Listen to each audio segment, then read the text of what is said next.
ഈ വിഷയത്തിൽ കോംപ്രമൈസിന് കഴിയില്ല. കാരണം ഇസ്ലാമിന്റെ ഒറിജിനാലിറ്റി വരച്ച് കാണിച്ചുകൊണ്ട് തന്നെ മുന്നോട്ട് പോകണം.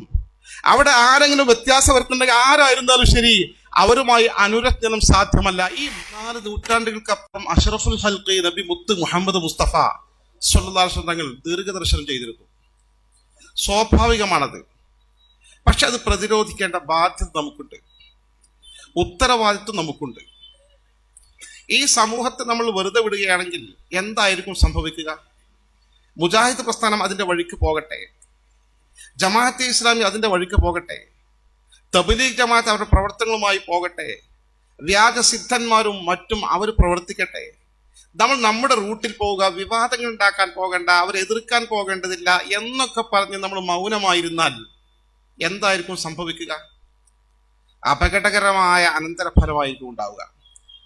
നിങ്ങൾക്കറിയുമോ, ഷുഐബുൽ ഹൈത്തമി സൂചിപ്പിച്ചതുപോലെ പ്രവാചക തിരുമേനി സ്വല്ലല്ലാഹു അലൈഹി വസല്ലം തങ്ങളോട് പഴക്കമുള്ള കേരളത്തിലെ ഇസ്ലാമിക പാരമ്പര്യം ഒരു മാറ്റവുമില്ലാതെ അനുസ്യൂതം തുടർന്നു വരുന്ന ഈ പരിശുദ്ധ ഇസ്ലാം ഇങ്ങനെ വികൃതമാക്കാൻ വിട്ടുകൊടുത്താൽ ഇന്നത്തെ ഈ നിലവിലുള്ള ഇസ്ലാമിന്റെ ഒറിജിനാലിറ്റി നഷ്ടപ്പെടും. അടുത്ത തലമുറയ്ക്ക് അത് കൈവരി കിട്ടാൻ പോകുന്നില്ല എന്നതാണ് പ്രശ്നം. ഞാനും നിങ്ങളും ഒറിജിനൽ ഇസ്ലാമിന്റെ വാഹകരാകാൻ എന്തേ കാരണം? നമ്മുടെ പൂർവികർ വിഷയത്തിൽ നിതാന്ത ജാഗ്രത പാലിച്ചത് കൊണ്ടാണ്. അവർ ഈ സുന്നത്ത് ജമാഅത്ത് നിലനിർത്താൻ വേണ്ടി കഠിനാധ്വാനം ചെയ്തുകൊണ്ടാണ്.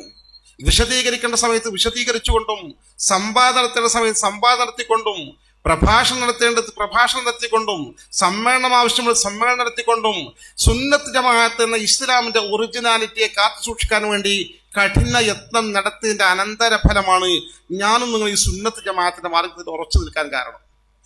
നമുക്ക് ഈ ഒരു ആദർശം, ഈ ആശയം, ഈ ആചാരങ്ങൾ, ഈ അനുഷ്ഠാന കർമ്മങ്ങൾ, ഈ വിശ്വാസങ്ങൾ ഇതേപടി നമ്മുടെ മക്കൾക്ക്, അടുത്ത തലമുറക്ക് കൈമാറണം. നിങ്ങൾ ഓർത്ത് നോക്കൂ, ഈ നിസ്സാരമായ കാര്യങ്ങൾ. നമ്മുടെ വീട്ടിൽ ഒരാൾ മരിച്ചു, ഒരു മുസ്ലിം സുഹൃത്ത് മരിച്ചാൽ നമ്മൾ ഉടനെ എന്തു ചെയ്യും? പ്രാഥമികമായി ചെയ്യേണ്ട കാര്യങ്ങളൊക്കെ നിർവഹിച്ച ശേഷം വീട്ടിൽ ഖുർആൻ ഓതാൻ അറിയുന്ന ആളുണ്ടെങ്കിൽ ഖുർആൻ ഓതാൻ ആരംഭിക്കും ആ മയ്യത്തിന് വേണ്ടി. ദുആ ചെയ്യാൻ കഴിയുന്ന ആൾ ദുആ ചെയ്തുകൊണ്ടിരിക്കും. പിന്നെ ആളുകളൊക്കെ വന്ന് ഒരുപാട് ഖുർആനൊക്കെ ഓതി അവസാനം ആ ജനാസ എടുക്കും. ജനാസ എടുക്കുന്നതിന് മുമ്പ് പലരും വന്ന് ദുആ ചെയ്തു പോകും. യഥാർത്ഥത്തിൽ ആ കഴിഞ്ഞ് ലാസ്റ്റ് നമ്മൾ ജനാസ എടുത്ത് കൊണ്ടുപോകുന്നതിന് മുമ്പ് ഒരു യാസീൻ ഓതുന്ന ഭക്തി നിർഭരമായ ഒരു പ്രാർത്ഥന. ഹബീബായ റസൂലുള്ളാഹി സ്വല്ലല്ലാഹു അലൈഹി വസല്ലം തങ്ങൾ പറഞ്ഞു, ഇഖ്റഉ അലാ മൗതാക്കും സൂറത്ത യാസീൻ. നിങ്ങൾ മരണാസന്നരായ ആളുകൾക്കും മരിച്ചുപോയ ആളുകൾക്കും വേണ്ടി നിങ്ങൾ യാസീൻ സൂറത്ത് ഓതുക എന്ന്. നമ്മൾ ആ യാസീൻ ഓതും. എന്നിട്ടൊരു ഭക്തി നിർഭരമായ പ്രാർത്ഥന ഈ മയ്യത്തിന് വേണ്ടി. അല്ലാഹുമ്മ ഗ്ഫിർ ലഹു, അല്ലാഹുവേ ഈ സഹോദരന് പുറത്തു കൊടുക്കണേ അല്ലാഹ്, അല്ലാഹുമ്മ ഇർഹംഹു, അല്ലാഹുവേ ഇവനോട് വാത്സല്യം കാണിക്കണേ അല്ലാഹ് എന്നിങ്ങനെ തുടങ്ങി ഭക്തി നിർഭരമായ പ്രാർത്ഥന നടത്തുമ്പോൾ പലരും വിങ്ങി വിങ്ങി പൊട്ടി കാമീൻ പറയും. പ്രത്യേകിച്ച് ആ വീട്ടുകാരും മയ്യത്തിന്റെ അടുത്ത ബന്ധുക്കളും. ഒരു പക്ഷേ ആ ജനസമൂഹം നടത്തുന്ന ആ ഒരു പ്രാർത്ഥന മതിയായിരിക്കും ഈ മയ്യത്തിന് അള്ളാഹു ദോഷങ്ങൾ പുറത്തു കൊടുക്കാൻ. എന്നിട്ട് നമ്മൾ കബറടക്കും. കബറടക്കുമ്പോൾ നമുക്ക് എന്തൊക്കെ ചടങ്ങുകളുണ്ട്, തസ്ബീഹുണ്ട്, തൽഖീനുണ്ട്, ദുആയുണ്ട്. അവിടെ വീണ്ടും നമ്മൾ സിയാറത്തിന് പതിവായി പോകും, ഇല്ലേ? നമ്മുടെ മരിച്ച ഉമ്മാന്റെ ഉപ്പാന്റെ കബറിലേക്ക് എത്ര തവണ നമ്മൾ പോകും? മിനിമം വെള്ളിയാഴ്ചകൾ നമ്മൾ പോകില്ലേ? വർഷത്തിലൊക്കെ ആണ്ട് നടത്തൂലേ? എന്തായിരുന്നാലും നമ്മൾ കുറച്ച് ആരെങ്കിലുമൊക്കെ ബന്ധപ്പെട്ട ആൾക്കാരെ വിളിച്ച് ഉപ്പാന്റെ പേരിൽ യാസീന് ദുആ ചെയ്യിപ്പിക്കൂലേ? ഉമ്മാന്റെ പേരിൽ യാസീന് ദുആ ചെയ്യിപ്പിക്കൂലേ? ഇതൊന്നും വേണ്ടെന്ന് പറയുന്നവരല്ലേ ഈ കൂട്ടം സഹോദരന്മാരെ?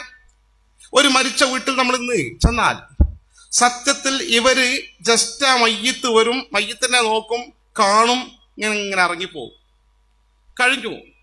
സൂറത്ത് അവർക്ക് ഓതാൻ പറ്റില്ല, പ്രാർത്ഥിക്കാൻ അവർക്ക് പറ്റില്ല. നിങ്ങൾ ഓർത്ത് നോക്കി, മയ്യത്ത് കൊണ്ടുപോകുമ്പോൾ ദിക്ർ ചൊല്ലാൻ പറ്റില്ല, ഒന്നും പറ്റില്ലല്ലോ. ഈ മയ്യത്തിന് സിയാറത്തിക്കാൻ അവർക്ക് പറ്റില്ല. മയ്യത്തിന് വേണ്ടി എന്തെങ്കിലും അന്നദാനം നടത്താൻ പറ്റില്ല, ആണ്ട് നടത്താൻ പറ്റില്ല, 7 നടത്താൻ പറ്റില്ല. ഒന്നും ചെയ്യാത്തൊരു സമൂഹം ഇങ്ങനെ നമ്മൾ വിട്ടുകൊടുക്കാൻ പറ്റുമോ? ആദരവായ അഷ്റഫുൽ ഖൽഖ് നബി മുത്ത് മുഹമ്മദ് മുസ്തഫ സ്വല്ലല്ലാഹു അലൈഹി വസല്ലം തന്റെ സ്വഹാബത്ത് ഇങ്ങനെ ഇരിക്കുകയാണ് സദസ്സിൽ. സ്വഹീഹ് മുസ്ലിമിന്റെ ഹദീസ്. ആളുകൾ വന്നു പറഞ്ഞു, നമ്മുടെ അബൂ സലമ റളിയല്ലാഹു അൻഹു വഫാത്തായി. ഇന്നാ ലില്ലാഹി വ ഇന്നാ ഇലൈഹി റാജിഊൻ. അള്ളാഹുന്റെ ഹബീബ് ആ സ്വഹാബി സുഹൃത്തുക്കളെയും കൂട്ടിക്കൊണ്ട് നേരെ അബൂസലമന്റെ വീട്ടിലേക്ക് ചെല്ലുകയാണ്. അബൂസലമന്റെ വീട്ടിൽ മരിച്ചിട്ടേ ഉള്ളൂ. 2 കണ്ണും തുറന്നു കിടക്ക അഹ്മൽ ഐനഹി, 2 കണ്ണും തങ്ങൾ പൂട്ടി. എന്നിട്ട് പൂട്ടിയിട്ട് പറഞ്ഞു, ഇതാ ഖുബില റൂഹുൽ മയ്യിത്തി, മയ്യത്തിന്റെ റൂഹ് പിടിക്കപ്പെട്ടാൽ അവന്റെ 2 കണ്ണും ആ റൂഹ് പോയ ഭാഗത്തേക്ക് ഇങ്ങനെ നോക്കി നിൽക്കും എന്ന് പറഞ്ഞു. ഫലജ്ജ നാസു മിൻ അഹ്ലി ബൈത്തിഹി, ഇത് കേട്ടപ്പോൾ ആ വീട്ടുകാരോട് പൊട്ടിക്കരഞ്ഞു.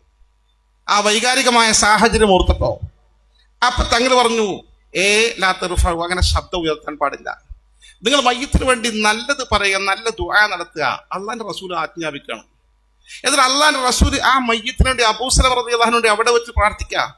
നമ്മൾ മരിച്ച വീട്ടിൽ പ്രാർത്ഥിക്കുന്നത് പോലെ, അല്ലാഹുമ്മ ഗ്ഫിർ ലി അബീ സലമ, അബൂസലമക്ക് പുറത്തു കൊടുക്കണേ അല്ലാഹ്, വർഫ ദറജതഹു ഫിൽ മഹ്ദിയീൻ, അബൂസലമക്ക് മഹാന്മാരുടെ കൂട്ടത്തിൽ, അനുഗ്രഹീതരായ ആളുകളുടെ കൂട്ടത്തിൽ സ്ഥാനം, പദവി ഉയർത്തി കൊടുക്കണേ അല്ലാഹ്, വഫ്സഹ്ലുഹു ഫി ഖബരി, ഖബർ വിശാലമാക്കി കൊടുക്കണേ അല്ലാഹ്, വർഫ ദറജതഹു ഫിൽ മഹ്ദിയീൻ വഗ്ഫിർ ലനാ വലഹു യാ റബ്ബൽ ആലമീൻ, ഞങ്ങൾക്കും അബൂസലമക്കും പുറത്തു തരണേ അല്ലാഹ് പ്രാർത്ഥിക്കണം നബി തങ്ങളും സ്വഹാബത്തും.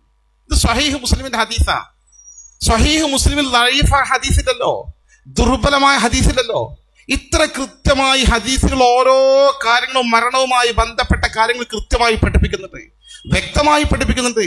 മരിച്ച മയ്യിത്തിനെ പോയി സിയാറത്ത് ചെയ്താൽ, ഈ പറയുന്ന മുജാഹിദ് പ്രസ്ഥാനം ജമാഅത്തെ ഇസ്ലാമിക്കാരുടെ വാദങ്ങൾക്ക് ആധാരമാക്കുന്ന ലോകത്തെ പ്രമുഖ പണ്ഡിതൻ ഷെയ്ഖുൽ ഇസ്ലാം ഇബ്നു തൈമിയ തന്റെ ഫത്താവയിൽ ഉദ്ധരിക്കുന്ന ഹദീസുണ്ട്, മാ മിൻ മുഅ്മിൻ യമുറു ബി ഖബ്രി അഖീഹിൽ മുഅ്മിൻ, ഒരു മുഅ്മിനായ സഹോദരന്റെ ഖബറിന്റെ അരികിലൂടെ ഏതൊരു മുഅ്മിൻ കടന്നു ചെന്നാലും വസല്ലമ അലൈഹി, സിയാറത്ത് ചെയ്ത് സലാം ചൊല്ലിയാൽ, കാന യഅരിഫുഹു ഫി ദുനിയ, ഈ ഖബറിൽ കിടക്കുന്ന ഖബറാളിക്ക് ജീവിതകാലത്ത് ഈ സുഹൃത്തിനെ, സന്ദർശകനെ തിരിച്ചറിയാൻ സാധിച്ചിരുന്നെങ്കിൽ, ഇല്ലാ അറഫഹു, ഇപ്പോഴും തിരിച്ചറിയുക തന്നെ ചെയ്യുമെന്ന് അഷ്റഫുൽ ഖൽഖി നബി മുത്ത് മുഹമ്മദ് മുസ്തഫ സ്വല്ലല്ലാഹു അലൈഹി വസല്ലം. സിയാറത്തുകൾ തിരിച്ചറിയുക പോലും ചെയ്യും. ആളെ ബോഡി ദ്രവിച്ചിട്ടുണ്ടാകാം, പക്ഷെ ആത്മീയ സാന്നിധ്യം, സന്ദർശകനെ തിരിച്ചറിയും, സന്ദർശകൻ പ്രാർത്ഥിക്കുന്നത് അനുഭവിക്കും, അറിയും. കറക്റ്റ് അല്ലേ? ഇതെല്ലാം മാറ്റിമറിച്ച് ഒരു സിയാറത്ത് പോലും ചെയ്യില്ല. ഞാൻ ഫറൂഖ് റൗത്തുൽ അറബി കോളേജ് PG പഠിച്ചവനാ.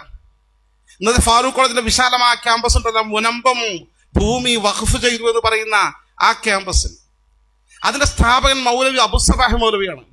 അബുസബാഹ് മൗലവിയുടെ ഖബർ ആ ക്യാമ്പസിന്റെ അകത്തുണ്ട്, അതിന്റെ പള്ളി തൊട്ടുപ്പുറത്തുണ്ട്. ഞാൻ 2 വർഷം അവിടെ PG പഠിച്ചപ്പോ എന്റെ ജീവിതത്തിൽ ഒരേ ഒരു മനുഷ്യനാണ് അവിടെ സിയാറത്ത് ഞാൻ കണ്ടിട്ടുള്ളത്, ഒരൊറ്റ മനുഷ്യൻ.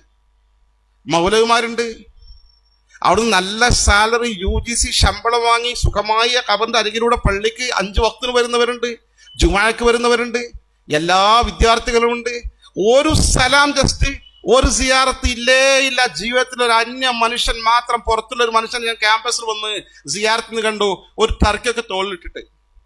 ഞാൻ മെല്ലെ ചെന്നിട്ട് അവിടെ സലാം പറഞ്ഞു. ആൾ സിയാറത്തിന് പോകുമ്പോ, നിങ്ങൾ ആരാണ്, എവിടുന്നാണ് ചോദിച്ചു. ഞാൻ പാലക്കാട് നിന്ന് വരികയാണ്. എവിടെ പോവാണ്? എവിടെ? കോഴിക്കോട് പോകുന്ന വഴിക്കൂടെ ഇറങ്ങിയതാണോ? എന്തേ ഈ ഖബറിലെ മൗലവിയായിട്ട് ബന്ധം എന്ന് വെച്ചു. ഞാൻ മൗലവിന്റെ അടുത്ത് മുമ്പ് പഠിച്ചിട്ടുണ്ട്, ആ ബന്ധാണ്. നിങ്ങൾ മുജാഹിദാണോ? ഇല്ല, ഞാൻ സുന്നി തന്നെയാണ് അറിവ്. അപ്പൊ മൂപ്പര് നമ്മളെ സുന്നിയ. ആകെ ഒരാളവിടെ സിയാറത്ത് ചെയ്തത് ആള് സുന്നിയാണ്. നിങ്ങൾ ഓർത്ത് നോക്കി, നമ്മളെ വെറുതെ ഇവരുടെ പാടിന് വിട്ടുകൊടുത്താൽ എന്തായിരിക്കും സംഭവിക്കുക? ഇസ്ലാമെന്ന് പറ്റേ തെറിച്ചു പോകും. ഞാൻ ചോദിക്കട്ടെ, ഖാദിയാനി പ്രസ്ഥാനത്തിലെ പ്രമുഖരായ ആളുകളെ കുറിച്ച് നിങ്ങൾ പഠിച്ചു കേരളത്തിൽ? അവർ ഇന്നലെ മുജാഹിദോ ജമാഅത്തോ ആയിരുന്നു, അല്ലെങ്കിൽ സിമി ആയിരുന്നു. യുക്തിവാദികളായ മുസ്ലിം നാമധാരികളുണ്ടല്ലോ, എക്സ് മുസ്ലിം. ഓരോ മുസ്ലിം നിങ്ങളിങ്ങനെ ഡീറ്റെയിൽ ആയി പരിശോധിച്ചു നോക്കുക. പ്രമുഖരായ ഇന്ന് ഈ സംവാദ രംഗത്ത് ഷുഐബ് ഹൈത്തമിയോടൊക്കെ സംവദിക്കാൻ വരുന്ന ഈ യുക്തിവാദികളായ മുസ്ലിം നാമധാരികളുണ്ടല്ലോ, അവരാരായിരുന്നു? ഇന്നലെ മുജാഹിദായിരുന്നു, ജമാഅത്തായിരുന്നു. സംശയമുണ്ടോ? ഓരോ ആളുകളും നിങ്ങൾ പരിശോധിച്ചു പേര് ഏറ്റവും ലൈവായി നിൽക്കുന്ന ജാമിദ ആരായിരുന്നു? മുജാഹിദ് പ്രസ്ഥാനത്തിലെ കേരളത്തിലെ ഏറ്റവും പ്രമുഖ സ്ഥാപനമായ ജാമിയ ഇടവണ്ണയിൽ പഠിച്ച് അവരുടെ സ്ഥാപനത്തിൽ പഠിപ്പിച്ച ജോലി ചെയ്ത ടീച്ചറായിരുന്നു ജാമിദ ടീച്ചർ.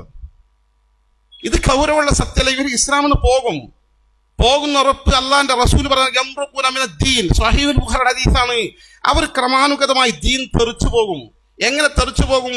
കമാ യംറുഖു സഹ്മു മിനർ റമിയ, ഒരു അസ്ത്രം ഒരു ഉരുവിന് നേരെ എയ്തു വിട്ടാൽ മൂർച്ചയുള്ള അസ്ത്രമാണെങ്കിൽ ആ ഉരുവിനെ തുളച്ച് പുറത്തേക്ക് പോകുന്നത് പോലെ എന്ന് അഷ്റഫുൽ ഖൽഖി നബി മുത്ത് മുഹമ്മദ് മുസ്തഫ സ്വല്ലല്ലാഹു അലൈഹി വസല്ലം.